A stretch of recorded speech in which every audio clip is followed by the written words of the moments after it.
छोटे से गांव में एक आदमी रहता था जिसका नाम राजू था।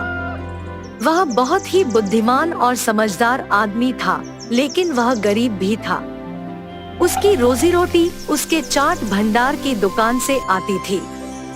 दुकान के सामने एक पेड़ की छाया थी, जिसके नीचे राजू अपनी चाट की दुकान सजाकर बैठ जाता था।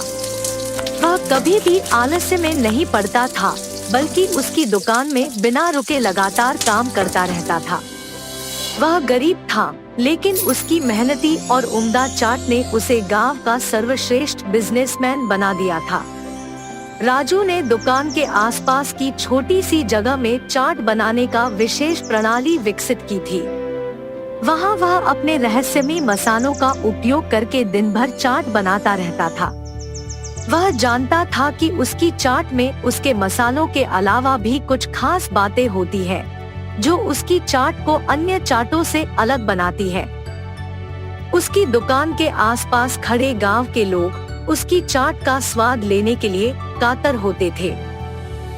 गांव के लोग उसके चाट की दुकान के लिए जाने वाले थे, क्योंकि उसकी दुकान में वो खासियत थी जो किसी अन्य जगह पर नहीं मिलती थी। राजू की दुकान पर हमेशा भीड़ लगी रहती थी। वह अपने चाट और पानी पूरी के साथ एक खास मसाला मिलाता था, जिसके बिना चाट का स्वाद अधूरा लगता। उसकी दुकान के सामने की सड़क पर बच्चे, युवा, बुजुर्ग सब खड़े होते थे। उसकी दुकान की ओर देखते ही मुंह में पानी आने लगता था। राजू की विशेषता थी उसके रहस्यमय मसालों में।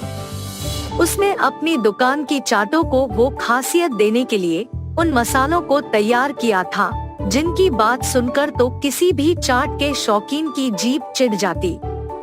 गांव के लोग राजू की दुकान के खास खाने के प्रति प्रेम में डूबे रहते थे। रोज वे उसकी दुकान पर आते और उसकी चाट का आनंद उठाते थे। उनकी चाट देखकर कोई भी अपनी जीभ बचाने का प्रयास नहीं कर पाता था। उसके खास मसाले और सांभर सॉस के साथ मिलकर उसकी चाट को खाने का मजा और भी दोगुना हो जाता था। एक दिन राजू ने एक नया आविष्कार किया। वह अपनी दुकान पर दही वड़ा की जगह पर पेप्सी वड़ा पेश करने लगा। पेप्सी की मिठास और चटपटाहट ने उसे यह विचार दिलाया कि क्यों न इसे दही वड़े की जगह पर प्रयोग किया जाए। राजू ने पेप्सी वड़े को तैयार किया और उसे अपनी दुकान पर बेचने लगा। इस नए आविष्कार के बारे में सुनकर कुछ लोग उसके साथ मजाक करने लगे, जबकि कुछ लोगों को यह नई और अलग स्वाद का अनुभव करने में मजा आया। राजू ने सोचा, विचार करने में कोई हानि नहीं है।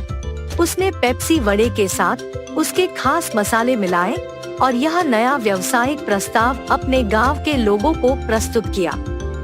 उन्होंने इसे पेप्सी चाट के नाम से पुनर्जीवित किया। पेप्सी चाट की खास मिठास, ताजगी और नयापन ने गांव के लोगों को प्रभावित किया। शुरुआत में जिधर कुछ लोग उसके साथ मजाक करते थे, उतने ही लोग उसकी नवाचार को स्वीकार करने लगे। धीरे धीरे पेप्सी चाट ने अपनी पहचान बनाई और गांव के लोगों की पसंद बन गई। राजू की दुकान में गांव के लोगों की सड़कों पर खड़ी भीड़ अब भी उसकी खास मसालों की खुशबू से महकती रहती थी, लेकिन अब उसके चाट की दीवानगी का दूसरा नाम पेप्सी चाट था। राजू ने दिखाया कि नए आविष्कार से नई राहें खोल सकती हैं, और जब तक आप मेहनती हैं और अपने काम में नयापन डालते हैं, सफलता कभी दूर नहीं होती। एक लंबे समय पहले एक गांव में सुरेश और कीर्तना नामक पति पत्नी रहते थे। उनके गीतिका नामक एक सुंदर सी बेटी थी। सुरेश हमेशा सबके सामने बेवजह गर्व से पेश आता था। एक दिन शाम के समय में कीर्तना उनके घर पे वड़ा पाव बनाती है।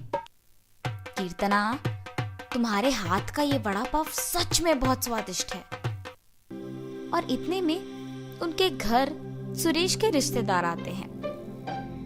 अरे सही समय पे आए हैं, मेरी बीवी अभी अभी गर्मा गर्म वड़ा पाव बना रही है, बहुत स्वादिष्ट है। कीर्तना, जरा मेरे रिश्तेदारों के लिए भी वड़ा पाव बना के ले आना। जी अभी लाई। ये कह के गर्मा गर्म वड़ा पाव बना के वहां लाती है और उनके रिश्तेदारों को परोसती है। उनके रिश्तेदार उसे खाने के बाद कहते हैं, सुरेश, तुमने ठीक कहा, हम वाकई ही सही समय में आए हैं, वरना इतने स्वादिष्ट वड़ा पाव हम नहीं खा पाते। मेरी बीवी जब भी वड़ा पाव बनाती है ऐसे ही एकदम स्वादिष्ट वाले ही बनाती है, इसीलिए जितने भी बार बनाती है मैं उन्हें उतने ही प्यार से खाता हूँ। हाँ, बात तो सही है, इतने स्वादिष्ट वड़ा पाव तो कोई आसानी से नहीं बना सकता। अगर तुम्हारी बीवी ने दुकान लगाया तो लोग खरीद के खाएंगे ने। हाँ नरेश, अगर मैं इतना स्वादिष्ट वड़ा पाव बनाती तो पक्का दुकान लगा देती। अगर मैं अपनी बीवी के साथ एक वड़ा पाव का दुकान शुरू करूंगा तो सभी वही आके खाएंगे और उन्हीं स्वादिष्ट वड़ा पाव के बारे में सारा गांव बात करेगा। ये एक अच्छा सोच है।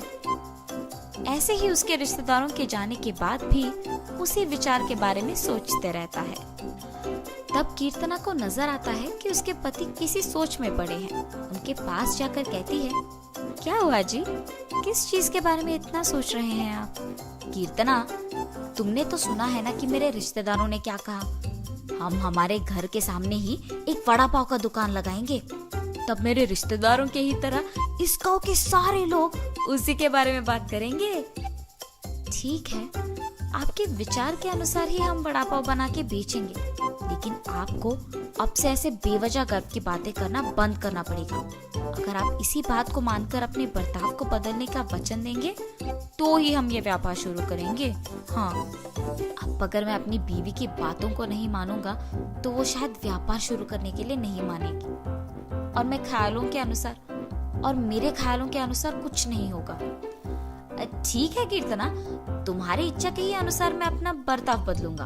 हम कल से ही वड़ा पाव बना के बेचेंगे।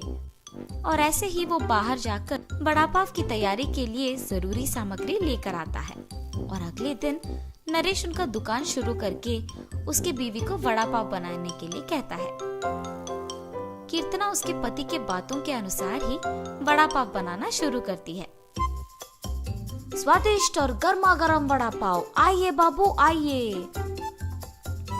ऐसे जोर जोर से चिल्लाने के कारण उस तरफ जाते हुए सारे लोग आकर्षित होकर उसके दुकान आते हैं और वड़ा पाव लेके उन्हें खाने लगते हैं।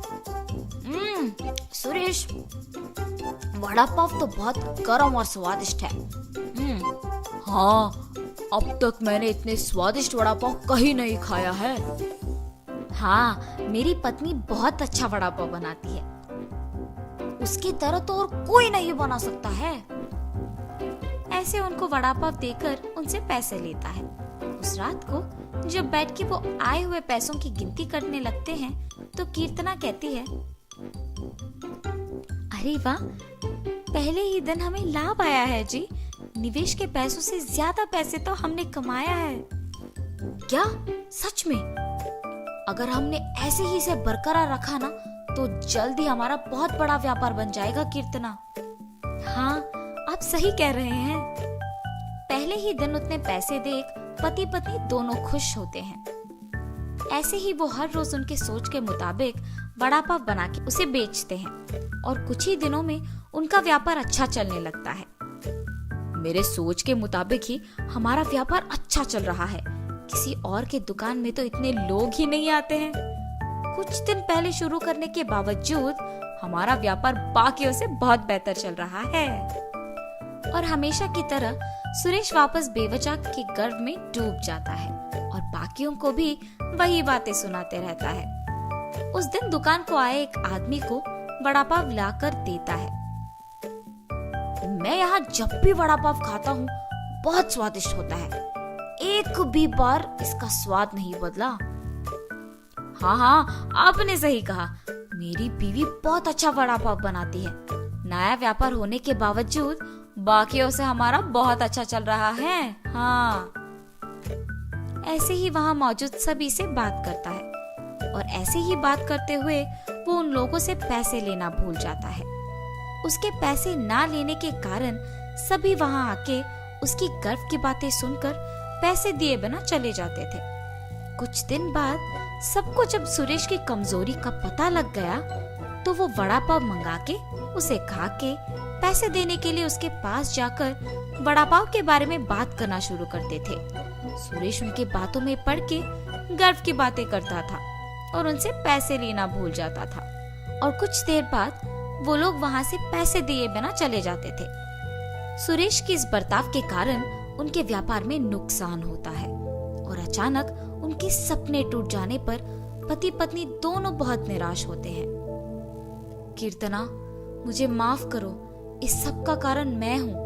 मेरे इस झूठे गर्व के कारण ही सबको मेरी कमजोरी का पता लग गया और उन्होंने उसका फायदा उठाया। इसीलिए हमें अब नुकसान भुगतना पड़ रहा है। ऐसे कह के बहुत दुखी होता है। आपको अपनी गलती का एहसास हो गया, बस ये काफी है। अब से हम हमारा व्यापार ढंग से चलाएंगे। ठीक है कीर्तना। और तब से पति पत्नी दोनों उनका वड़ा पाव का व्यापार बहुत अच्छे से चलाते हुए खुश रहते हैं। हस्तिनापुर नामक एक सुंदर गांव में आदित्य और हरिता नामक पति पत्नी रहते थे। उनका वीना नामक एक सुंदर बेटी भी थी। आदित्य उसी गांव में गोभी मंचूरिया बना के बेचता था। वो हमेशा एक बहुत अमीर आदमी बनने की ख्याल देखता था। ऐसे ही दिन में सपने देखते देखते वो अपनी निजी जिंदगी को भूल ही जाता था।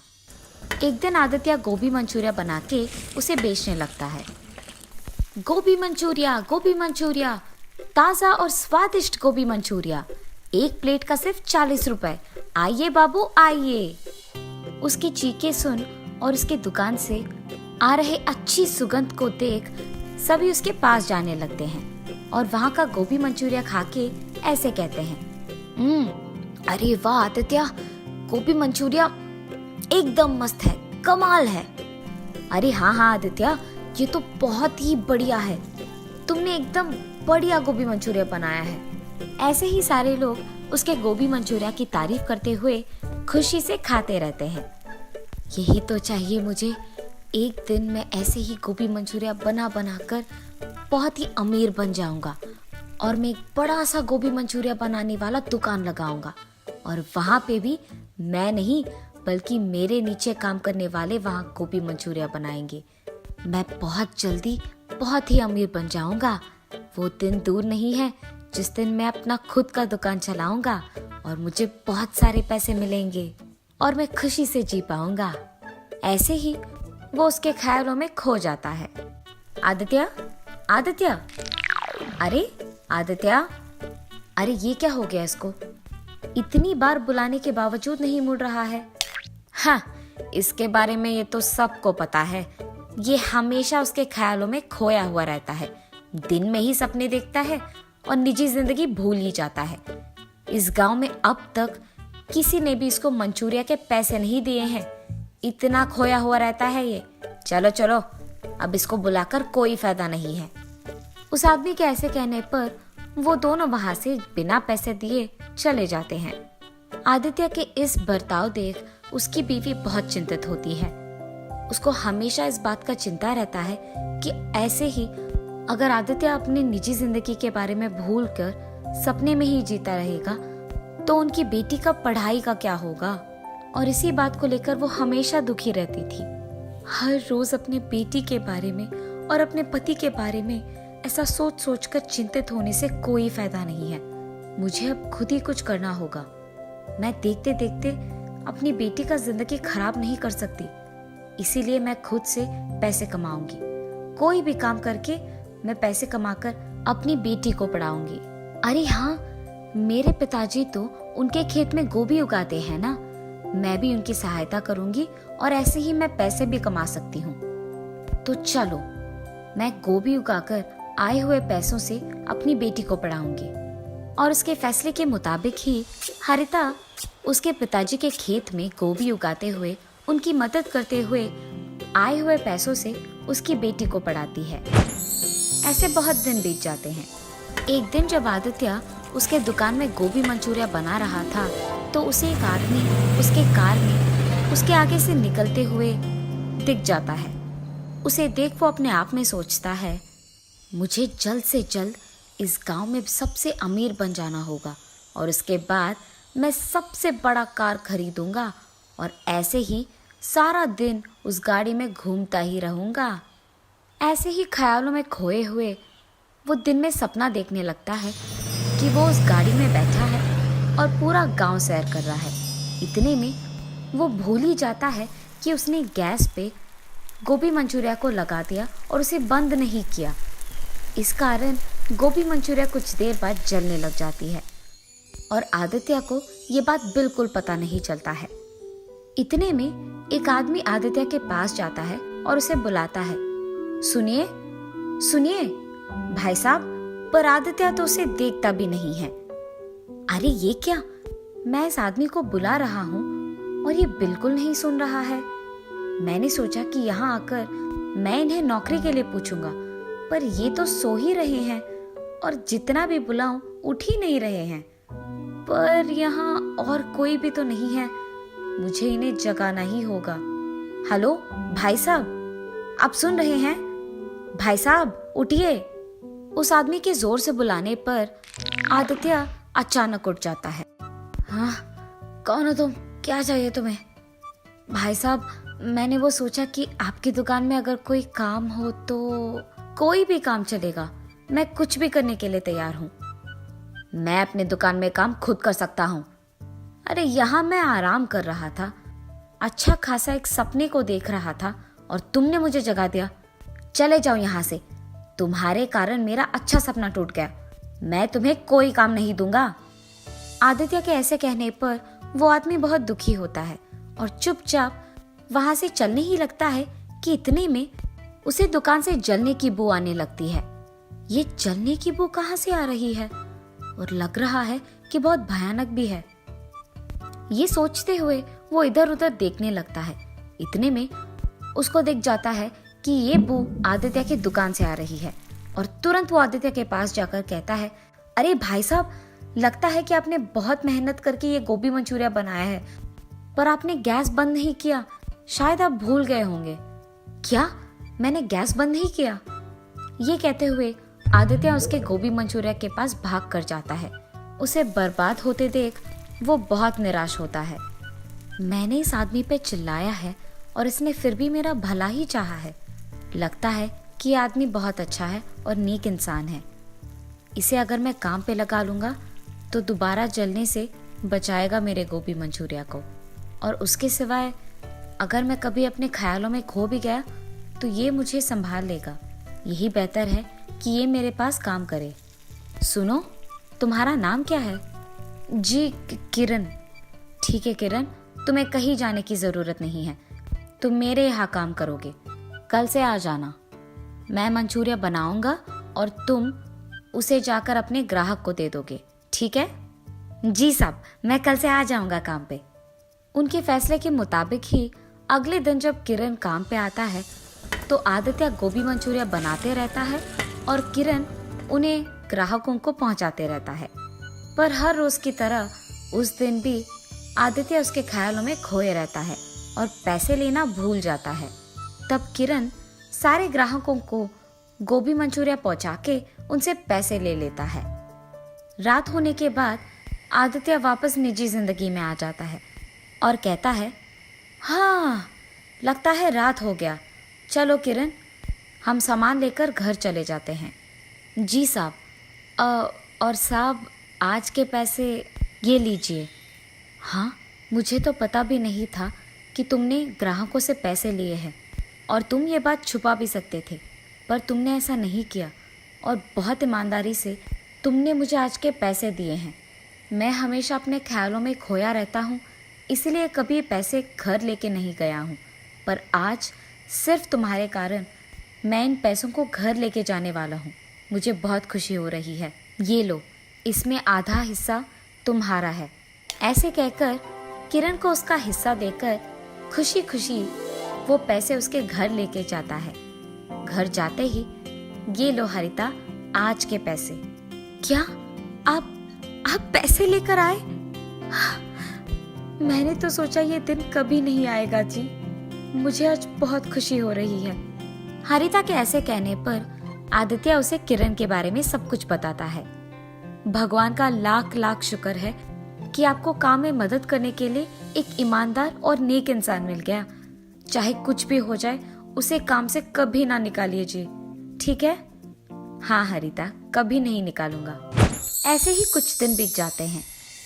एक दिन काम खत्म हो जाने के बाद जब आदित्य पैसे लेकर घर लौटता है, वहाँ हरिता को दुखी देख, अरे क्या हुआ हरिता, तुम इतनी दुखी क्यों हो? मैंने अपने पिताजी के साथ उनके खेत में गोभी उगाया था जी, पर अब मार्केट में गोभी का दाम गिर गया है। इसी कारण गोभी बेचने पर मुझे ज्यादा पैसे नहीं मिलेंगे, और तो और मेरे निवेश के पैसों में एक भी हिस्सा मुझे लौटकर वापस नहीं आएगा। मुझे डर है कि मेरा नुकसान हो जाएगा जी। अरे चिंतित मत हो हरिता, मेरे पास इसके लिए एक हल है। मैं वैसे गोभी का ही मंचूरिया बनाता हूँ ना, तो तुम्हारे उगाए हुए गोभी को लेकर अगर मैं मंचूरिया बना के बेचूंगा तो उससे ज्यादा पैसे कमा पाऊंगा। ऐसे तुम्हारा नुकसान भी नहीं होगा और हमारा भी दुकान अच्छा ही चलेगा। ठीक है जी, मुझे भी लगता है कि ये काम करेगा। गोभी सारे खेत में इकट्ठे किए हैं मैंने, आप वहां से उसे ले लीजिए। हरिता के ऐसे कहने पर वो उसके फैसले के मुताबिक ही खेत में जाकर गोभी लेकर उसे मंचूरिया बनाता है और बेचता है। कुछ दिन बीत जाने के बाद जब वो आए हुए पैसों का गिनती करता है तो बहुत सारे पैसे मिलते हैं और वो लाभ में होते हैं। वो खुशी खुशी उसके बीवी के पास जाकर उसे ये खुशखबरी देता है। क्या आप सच कह रहे हो, हमें लाभ हुआ है? मुझे बहुत खुशी है जी।